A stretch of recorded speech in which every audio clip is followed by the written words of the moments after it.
स्वागत है आपका भारत वॉइस में। उत्तर प्रदेश की राजनीति पर और आने वाले विधानसभा चुनाव पर लगातार हम चर्चा कर रहे हैं। बार बार दो चेहरे और एक मोर्चा खबरों के केंद्र बिंदु में रह रहा है और उस पर बातचीत करना बेहद ज़रूरी हो जाता है। हमने बहुत सारे और मुद्दों पर बात करने की कोशिश की थी, लेकिन आज एक बार फिर से बात भागीदारी संकल्प मोर्चा की, असदुद्दीन ओवैसी की और ओम प्रकाश राजभर की। हम इस पर लगातार विस्तार से चर्चा करेंगे। हमारे साथ वरिष्ठ पत्रकार अबू नसर इकबाल साहब हैं। ओम प्रकाश राजभर के बारे में, चूँकि ओवैसी और राजभर इन दिनों यही चर्चा में के केंद्र बिंदु में है। देखिए अमान, अगर हम गौर से देखें, जब से ये शुरुआत हुई है भागीदारी मोर्चे की और भागीदारी मोर्चा बना और 10 दलों का एक संगठन बना, उसमें असदुद्दीन ओवैसी ही सबसे बड़ा फिगर अगर देखें हम हैं, तो ओम प्रकाश राजभर जो हैं दरअसल असदुद्दीन ओवैसी को पॉलिटिकली इस्तेमाल कर रहे हैं। इसके अलावा वो कुछ नहीं कर रहे हैं। उन्हें मालूम है कि असदुद्दीन ओवैसी के साथ उनको कहाँ तक जाना है। उन्होंने असदुद्दीन ओवैसी से हाथ मिलाया, अपने आप को पॉलिटिकली बहुत ज़्यादा एक्टिव किया और अब वो दूसरे दलों के साथ सौदेबाजी कर रहे हैं।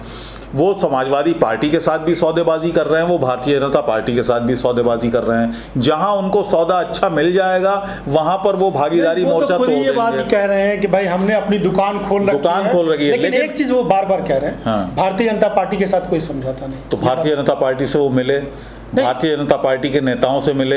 देखिए वो तो एक दबाव की बहुत सारी चीज़ें होती है राजनीति में। हो सकता है उन्होंने भेंट की, लेकिन उन्होंने तो शुरू से ही कहा और जो शर्तें उन्होंने लगाई वो तो ऐसा लगा दिया कि भाजपा उस पर कभी तैयार भी नहीं हो सकती। अब मुझे ताज्जुब इस बात को लेकर है कि असदुद्दीन ओवैसी की जो पार्टी है MIM उत्तर प्रदेश में, राजभर जिस दिन उत्तर प्रदेश बीजेपी के अध्यक्ष स्वतंत्र देव सिंह से मिले थे, उस दिन उनके प्रवक्ता का भी बयान आया, उस दिन अध्यक्ष का भी बयान आया MIM के। लेकिन असदुद्दीन ओवैसी की तरफ से किसी तरह का कोई बयान, कोई प्रतिक्रिया राजभर पर नहीं आई। ये एक ताज्जुब में डालने वाली चीज़ है। असल में असदुद्दीन ओवैसी को अब ये क्लियर करना पड़ेगा कि ओम प्रकाश राजभर को लेके, और ओम प्रकाश राजभर जो ये मुलाकातें कर रहे हैं, चाहे वो समाजवादी के नेताओं से करें या भारतीय जनता पार्टी के नेताओं से करें, या जो तारीफ कर रहे हैं अखिलेश यादव की, उस पर असदुद्दीन ओवैसी और उनकी पार्टी का स्टैंड क्या है, ये साफ करना चाहिए। क्योंकि अभी चुनाव में बहुत समय है, तो इसलिए कह सकते हैं कि राजभर भी चाहते हैं कि भाई बातचीत का सिलसिला जारी रहना चाहिए। वो कांग्रेस, बसपा, सपा सबके लिए दरवाज़ा खुला रखना चाह रहे हैं और भाजपा पे उन्होंने ऐसी शर्तें लगा दी है कि उससे गठबंधन हो नहीं सकता इस मोर्चे का। तो बात तो एक तरह से साफ नजर आ रही है ना कि नहीं। देखिए एक चीज़ है, जब भागीदारी मोर्चा बना और असदुद्दीन ओवैसी उसमें शामिल हुए, असदुद्दीन ओवैसी ने जो चैलेंज किया वो अखिलेश यादव को नहीं किया था, वो BSP सुप्रीमो को नहीं किया था, वो सीधा उन्होंने चैलेंज किया था योगी आदित्यनाथ को कि योगी आदित्यनाथ को वो उत्तर प्रदेश का मुख्यमंत्री नहीं बनने देंगे और उसके लिए वो उन्हें जो करना पड़ेगा वो करेंगे। ये बात हुई थी। तो जाहिर सी बात है अब वो भारतीय जनता पार्टी के साथ तो मिलकर चुनाव लड़ेंगे नहीं।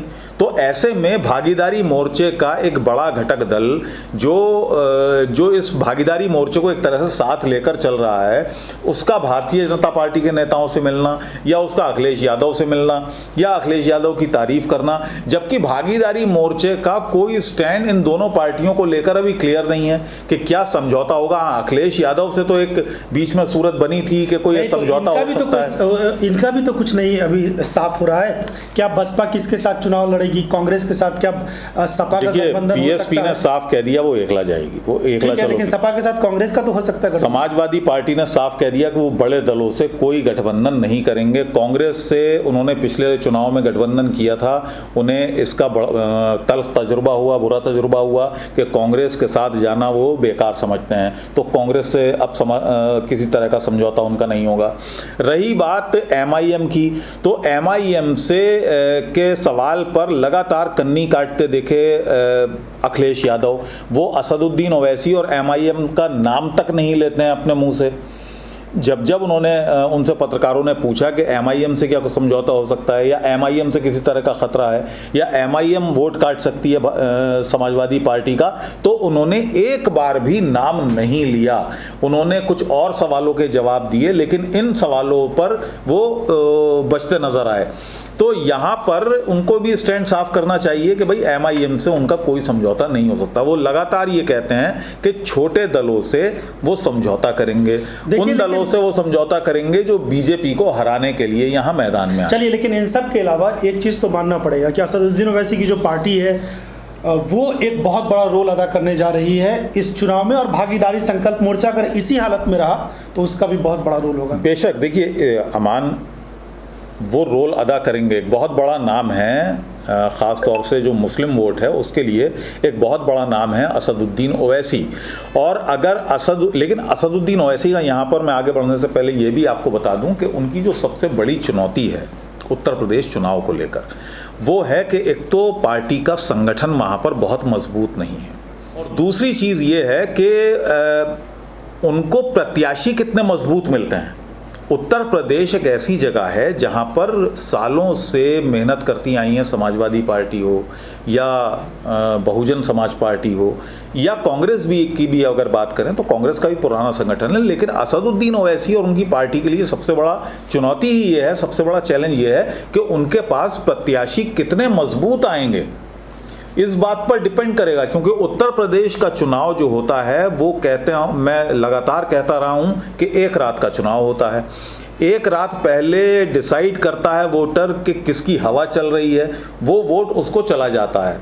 अगर पार्टी ने, MIM ने मजबूत कैंडिडेट उतार दिए तो एक मुश्किल होगा समाजवादी पार्टी के लिए उनसे पार पाना। और जाहिर सी बात है, MIM जब अपने प्रत्याशी उतारेगी और मजबूत प्रत्याशी उतारेगी तो किसी के वोट बैंक में सेंध नहीं लगाएंगे, बल्कि समाजवादी पार्टी का जो मुस्लिम वोट है वो उनको मिलेगा।